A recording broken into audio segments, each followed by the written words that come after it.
Bonjour, je suis Hakim La'alam et je vous propose ma chronique du jeudi 13 février 2025. Elle s'intitule Qui bloque, qui freine? Oui, qui bloque certains dossiers au point que Gigi soit contraint de les prendre en charge perso? Je suis obligé de poser la question. Regarder ailleurs en direction de la floraison précoce de février serait malhonnête pour qui observe l'actualité de son pays et se sent directement concerné. Je prends quelques exemples concrets. Je n'ai pas de voiture. J'ai vendu la mienne au marché de l'occasion car presque aussi vieille que moi et me revenant trop cher en réparation. Et je comptais naïvement sur la relance du secteur en montage local, le seul qui me permette d'en acquérir une par crédit bancaire, ne pouvant payer au comptant. Et, et je ne peux pas. Ce n'est pas faute d'avoir essayé. J'ai donc essayé et j'en reviens avec cette seule conclusion. Cette voie-là est pire que le parcours du combattant des troupes spéciales commando de Skikda.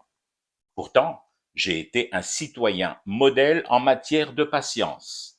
On m'a dit patiente, le cahier des charges va être finalisé. J'ai attendu.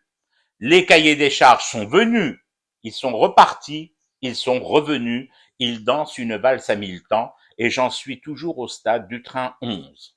Réduit au bus serrir et à une bataille quotidienne avec les chauffeurs pour leur demander gentiment de conduire prudemment, avec la peur de me faire bastonner par l'un d'eux qui ne supporterait pas de me voir réfréner ses ambitions d'intégrer une écurie de Formule 1.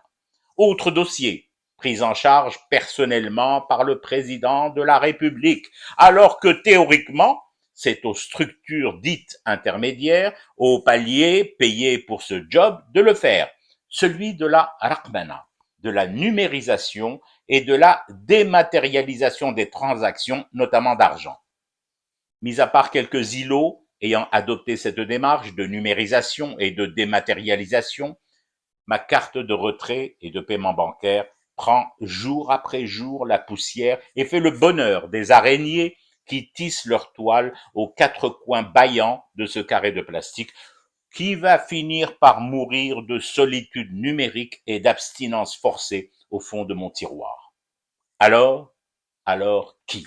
Parce qu'on ne me fera pas croire qu'il n'y a pas aujourd'hui des forces qui bloquent sciemment les directives présidentielles. Bon Dieu de bonsoir.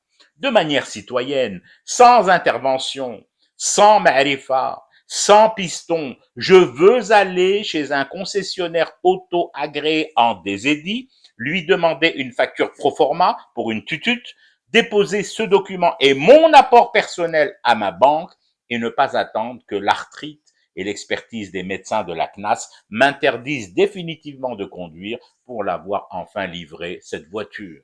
Est-ce trop demandé? Je souhaite aller faire mes courses sans bourrer mes poches de bifton, car craignant par avance de ne pouvoir régler par carte dans une supérette et de me voir alors contraint de vider mon caddie et de remettre mes achats dans les rayons. Est-ce que cela aussi est possible en 2025 sans avoir à écrire à Tebboune ou appeler sur la ligne de réclamation mise à la disposition des citoyens vivant des anomalies de gestion? C'est un vrai coup de gueule et pas juste de l'humour habituel sur des faits de société. Hier, de retour d'Alger, vers ma bourgade, entassé dans un microbus, j'ai vu ma faim et celle de tous les passagers de ce transport en commun hors du commun arriver à plusieurs reprises. Et ma respiration et ma tension artérielle ne sont revenues à la normale qu'une fois descendu de ce corbillard. Alors, qui? Qui bloque et qui freine? Je fume du thé et je reste éveillé. Le cauchemar continue. C'était Hakim La'alam, je vous retrouve samedi pour une autre chronique et une autre façon de dire son amour à l'Algérie.